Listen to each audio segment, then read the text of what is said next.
Je vais vous montrer, vous envoyer quelques images maintenant de la 540i en action. Donc je ne vais pas vous faire une vidéo de 1h30, je ne suis pas testeur de machine, d'accord, je suis élagueur. Voilà, donc je travaille en haut, vous travaillez au sol, mais tout le monde maintenant travaille en haut, parce que tout le monde se forme pour grimper. Le sol, on le fera faire en Wi-Fi maintenant, puisqu'on n'aura plus personne en bas, tout le monde sera en haut. Ça se fera tout en Bluetooth. Voilà. Donc ça sera une prochaine vidéo. Il s'est dit, il me prend pour un con, il est sérieux le mec. 540. D'habitude on fait ça. Un chimpanzé par là. D'habitude on fait ça avec la grosse, avec la 572. Avec la grosse quoi?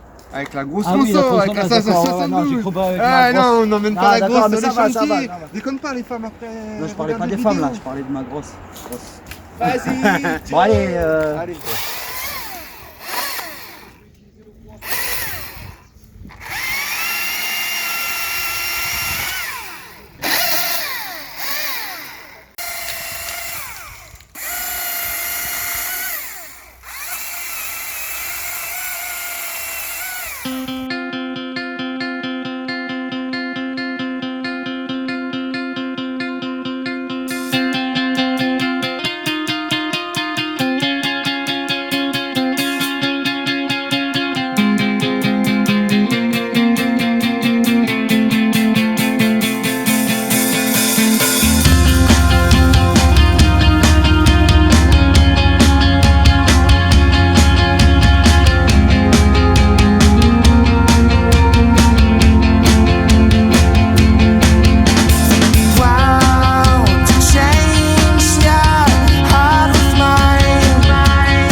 les retours, petits retours qu'on va vous faire donc sur la 540i XP qui est en fait l'équivalent de la T540i XP mais ciblée pour le sol.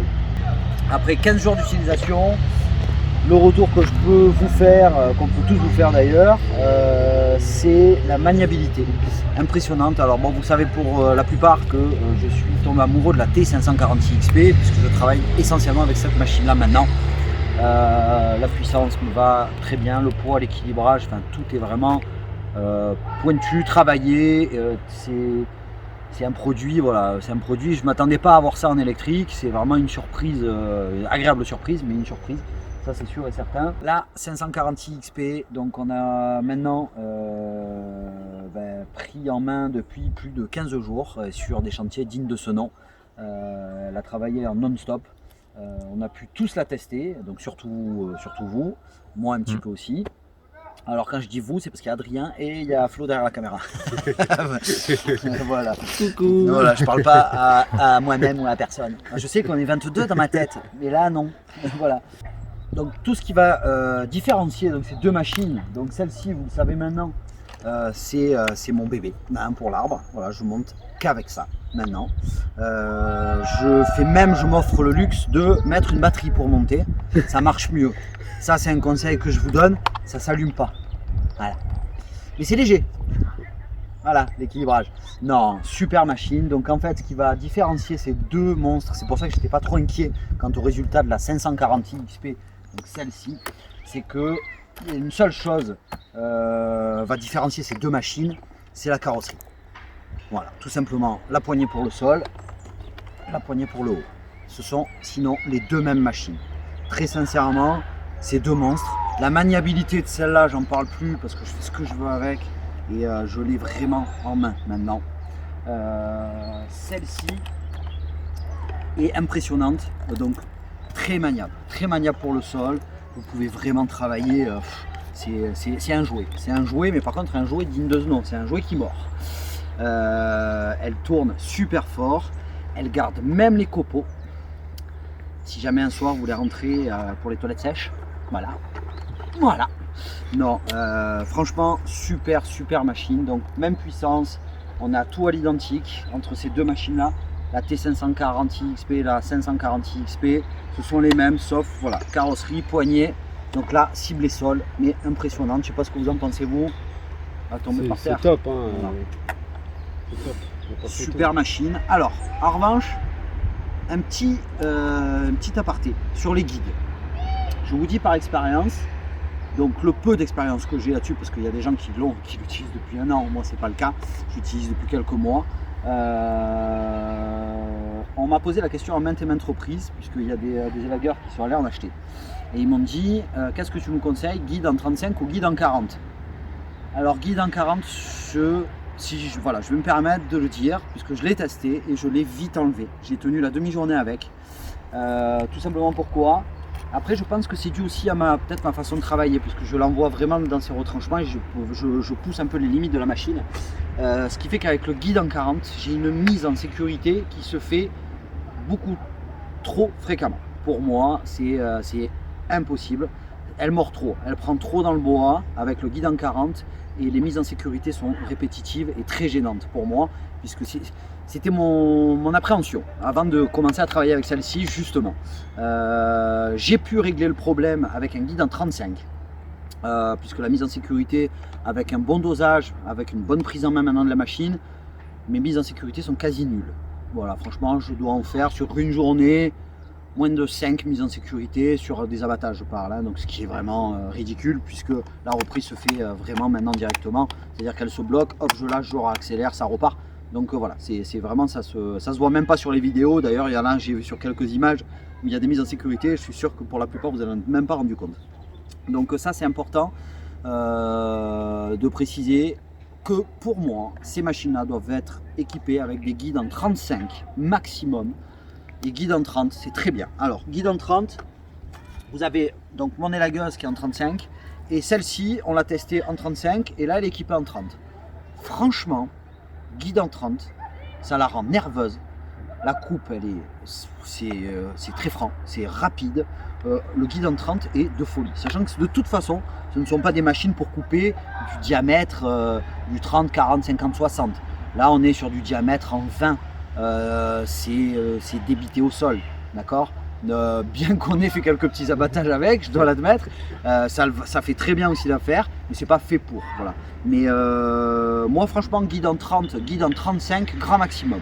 Le guide en 40, essayez si vous voulez, je vous donne juste mon avis, c'est perso.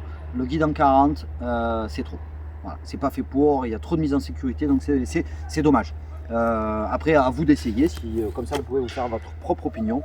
Mais moi, ça reste un conseil, voilà, personnel et voilà, après test. Voilà. Là, on a deux machines. Comme je l'ai dit sur une vidéo ou un live précédent, il faut se dire une chose, c'est que là, nous avons notre équipement pour la saison, c'est clair et net. Je ne veux rien de plus. Moi, je ne monte avec rien d'autre que la T540i, même sur les démontages, et Dieu sait qu'on en a fait déjà quelques-uns, des montages énormes. Au-dessus de maisons, là on a dernièrement à Auriol, on en a fait un, c'était des charpentes là-haut, c'était du 60-70, enfin, c'était du lourd, j'ai bossé avec ça. Et par contre, j'ai bossé aussi, vous le savez, ça c'est mon deuxième bébé, c'est la 572. Donc cette machine qui est impressionnante, faut le dire, je m'en lasse pas. Je m'en lasse pas du tout, dès que je peux, d'ailleurs vous me la montez dès que possible, les gars là, envoyez le monstre.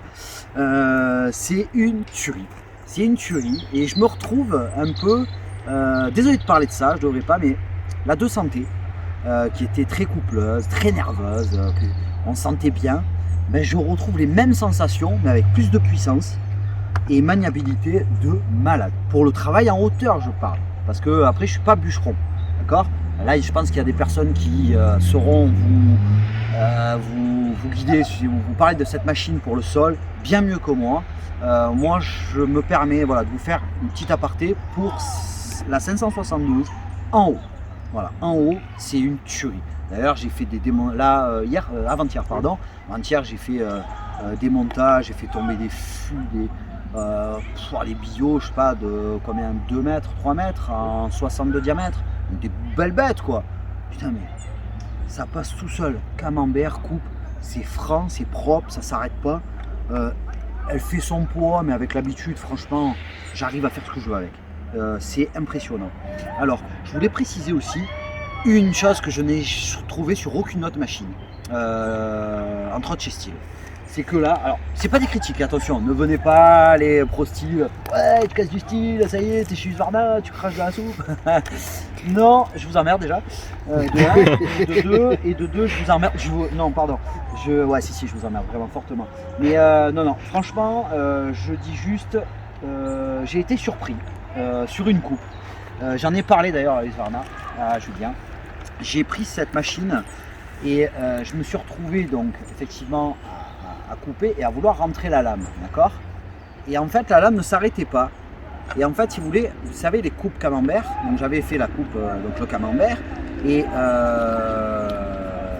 en fait en rentrant la machine, vous voyez, j'étais sur un gros diamètre, puisque là j'ai un guide en 50, mais j'étais sur un 70 de diamètre, c'était sur le fameux gros arbre au-dessus de la maison, donc le guide, j'étais obligé de faire le tour.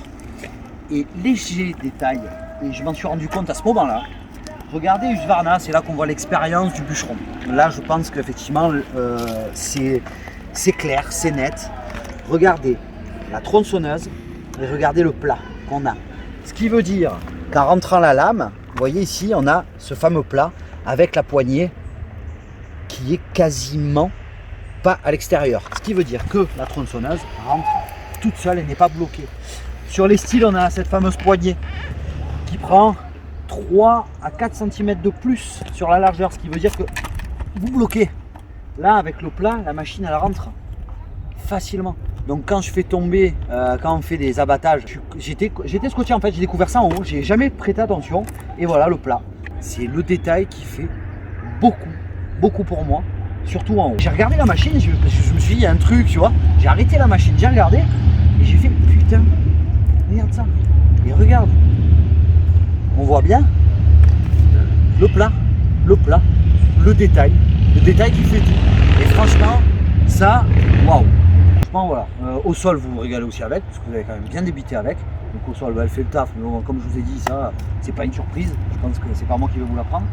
Après voilà, pour le travail en hauteur, je vais vraiment la pousser encore plus sur des abattages là à venir. Donc je vais travailler en haut, je vais faire des gros chutés, des gros étaitages. Je vais utiliser cette machine là, et franchement le guidon 50 ça fait le taf. Voilà, guidon 50, on peut le monter en 60 aussi, mais pour le travail en haut, en hauteur, le guidon 50 suffit amplement. Vous n'allez pas les taper des charpentes à 1 mètre de diamètre, on n'a pas d'arbre ici comme ça, donc ça suffit amplement. Mais en guidon 50, elle a un couple de malade. Enfin, franchement, voilà, j'en refais encore l'éloge parce que je la kiffe, quoi, je me régale à chaque fois que je la prends dans l'arbre. Voilà. Donc c'était la petite parenthèse sur cette bête voilà, qu'il faut pas la négliger, faut pas l'oublier la fifi. Voilà. Après si vous avez des questions sur cette machine là ou d'autres, parce qu'il y en a beaucoup qui me demandent, n'hésitez pas. Voilà, si je peux vous renseigner, si je peux vous conseiller, ce sera avec grand plaisir. Et n'oubliez pas de me laisser un petit message en commentaire pour voir ce que vous en pensez, voir si on continue à faire un peu des tests comme ça de machine de temps en temps, puisque comme je vous dis, c'est vraiment pour vous montrer les machines en pleine action. Moi je ne vais pas vous détailler le côté technique, le côté machin, le côté ci. Là c'est vraiment parce que je les utilise et je vais les utiliser encore très longtemps. Donc je me permets voilà, de les pousser un petit peu dans les limites, mais je ne testerai rien d'autre. Très clairement, pour le moment ça me suffit largement. Donc si vous avez des questions sur ces machines là, allez-y, n'hésitez pas, et j'espère que ça vous plaira. Ciao les fadas!